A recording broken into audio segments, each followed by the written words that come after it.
Now we get to talk about the role that food retail has in helping communities be healthier. I get to welcome Brandon Lombardi, the Chief Sustainability Officer of Sprouts Farmers Markets. Please give him a round of applause.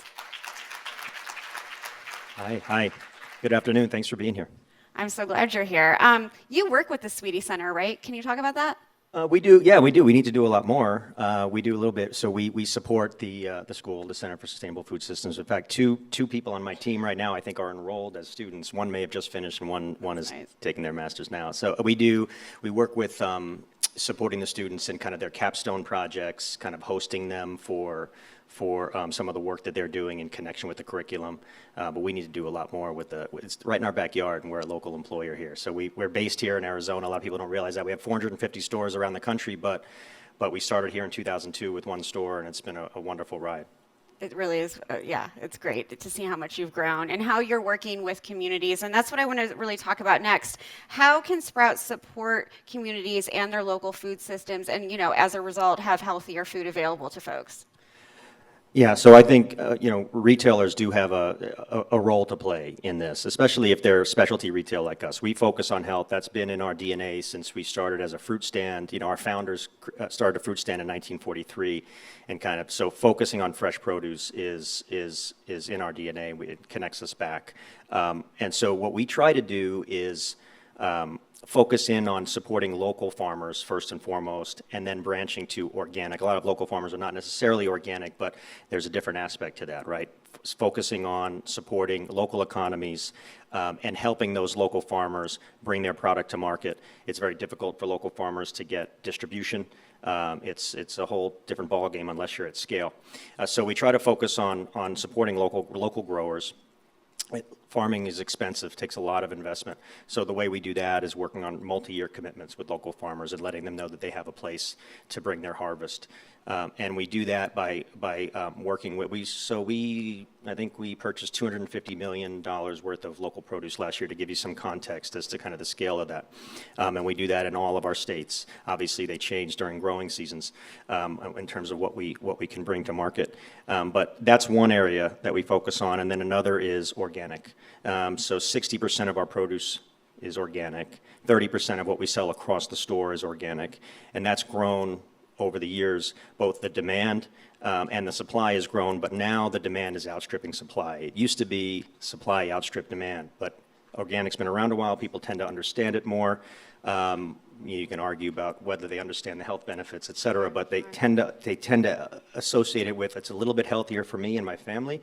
So the demand for organic has greatly increased, but the supply hasn't caught up. There's not enough supply to fulfill the demand. And so we try to work with farmers to help them transition their land over time, because it takes a couple of years to do that, to get certified organic by the USDA. We help them put the pieces in place and have the tools they need to transition to organic, but it takes demand from the consumer to help get there, and so we try to bring that to the forefront as much as possible.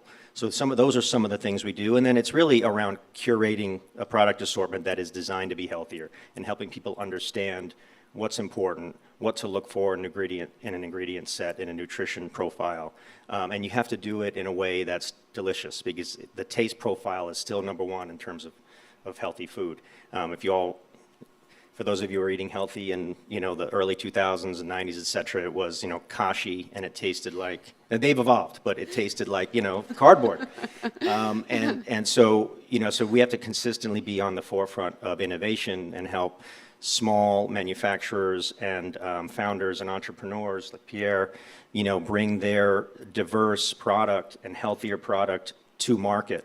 And so that's one of our key differentiators, what we focus on all day long, all the time. How do we get that new food, that new healthy grain, that new ancient grain, whatever it is, to market, so that we can both support that entrepreneur and also bring that food to the consumer and help educate them about what that is. So a lot of things that we do as a retailer to try to bring this to life. Absolutely. I want to go back to something you said before about the importance of a retailer like Sprouts providing multi-year contracts. Mm-hmm. And I don't think everyone, especially the folks who will be listening to this later on understand why that's important, why long-term contracts for farmers are important. Yeah, super important, and it's not that common. It's not Right, terribly right. common, and we're just kind of in early stages of it as well. But as I mentioned earlier, farming takes a lot of capital investment, and a lot of time and energy and resources, and even a lot of farmers are retiring en masse. I mean, the next generation of farmers are not necessarily coming online as quickly as we need them to. So there's a lot of support that farmers need, even multi-generationally, to kind of make these farms work. And so the more consistency they can get in reliable economics, the better and more secure they'll feel in making that capital investment, investing their time and resources, bringing their family, onto the farm to continue the legacy, because there will be viable financing there for them going forward. So we try to do that as much as possible so that they can have that reliance that somebody will be there for their harvest, rain, sleet, or snow, whether it turns out or doesn't turn out, someone's there, and they get a better price. They know that all of the food they grow is going to be purchased, whether it's fit for consumption or not. So they have reliability there, and then we get a better cost as a retailer, which can be passed on to the consumer. So it's a real triple win, and also there's less waste, because we can take that from the farm, and through our waste programs, we can either, if we can donate it first to people, or it can go to composting, or it can go to animal feed. So we try to complete the circle there. So for local farmers, I think, and small farmers, I think that's key. The multi-year commitments are key, especially if they're trying to transition from conventional to organic. That takes a lot of investment. They're not sure that there's something on the other side of that. Yeah, that transition journey it's really important for a retailer to be along on that journey, right? And provide resources. Yeah, no, absolutely. I mean, they have to know that someone's there on the other side partnering with them, especially small farmers. Right. I mean, that's key. If you've got 35 acres, most retailers of scale can't play in that space. They need so much more than that. But if we're the way we're designed is we self-distribute produce, so we're really nimble, and so we can take 2 truckloads of strawberries that this small farmer has and can't offload to a much larger retailer, because that's just not how their distribution platform operates. Yeah, being nimble is really key. You mentioned, preventing food waste, and I know that's something that's close to your heart. 10 or 15 years ago, retailers, whether they were, a bigger chain or a smaller chain like Sprouts, weren't really thinking about food rescue. What have you learned, as this has been something that's become important to the company? So we started our food rescue program, we call it, in about 2014 in earnest.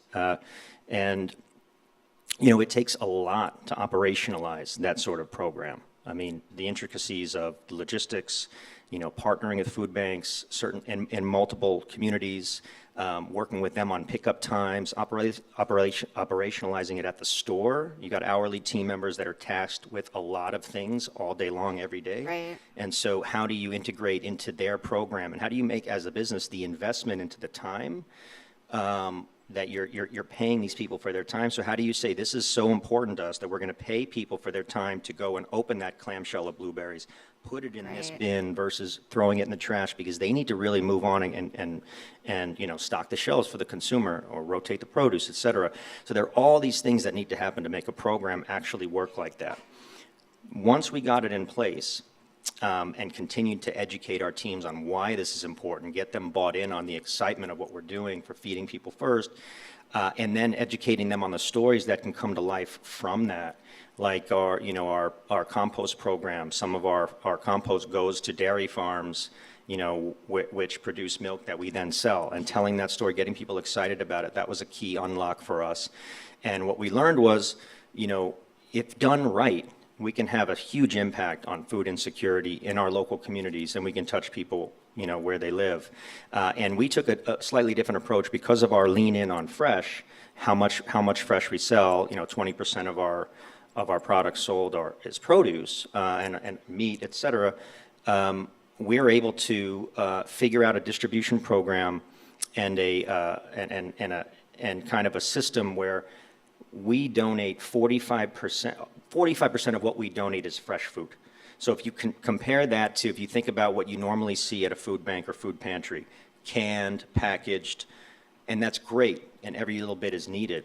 But when you think about the health of fresh food, the importance of the nutrients you get from fresh food, the biodiversity that you get in your gut biome from fresh food versus packaged, I mean, there's no replacement for it. So what we learned is if we can really concentrate on how to get that product to the consumer, to the end user, we're going to improve their health dramatically. So that's Yeah. kind of how we've been focused on it. Yeah, absolutely.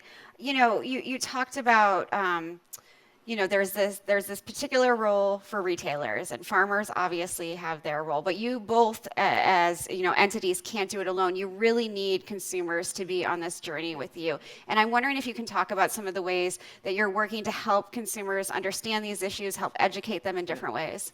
Yeah, so we try to really help our consumer understand the importance of eating healthy. I mean, there's a natural tailwind right now where people are more aware of the importance of health, more aware of how food plays a role in their health. And that's a good thing. Obviously, you know, generations look at it differently. You know, the aging baby boomer generation, they're more interested in it for longevity and, you know, really trying to improve that. They're getting to stages where, you know, they could be having health concerns as a natural part of aging. And then the younger generations are interested in it because they're more aware from social media, et cetera. You could talk about whether the MAHA thing has created some awareness, putting the vaccine stuff to one side. So there's some momentum in that space in terms of awareness and thoughtfulness around it. And so, you know, I think that's a wonderful thing. So but people still don't know how to do it. There's still confusion. Like, how do I eat healthy? Right. What's a good recipe? Where do I get it? It's expensive. There are still all of these barriers. And so we have to both educate people on the access, you know, the affordability, and the how. And so we do that digitally. We engage our people digitally, you know, with recipes, nutrition content, you know, easy ways to do it through social channels. We just launched a loyalty program where one of the benefits you get, nutrition guidance, you know, easy recipes, you know, cart building, all of the things to help you based on, you know, the needs that you may have, gluten-free, keto, you know, whatever it might be, or just generally, I want to eat more produce. Like, how do I do this? Like, what's a good recipe for broccolini, whatever. So there are those sorts of things that we try to do. A lot of our customers, when you walk around, they're interested. They're reading the back of the package. And so that's a little bit different. So our customer naturally, I think, is a little bit more in tune to these things, where no matter where they are in their journey, they may be experts, they may be just starting, they may be trying to figure it out, and we try to be there for them in a consultative way, both you know, with our people in store as well as the digital angle. That's great. In these last final seconds, do you have advice for other retailers who are not as far along on the sort of, you know, as Sprouts has been on and helping people eat healthier? Advice for other retailers? Trade secret, Brandon. Trade secret. I mean, you keep doing what you're doing, we'll do what we do. Thank you. Give Brandon a round of applause, please.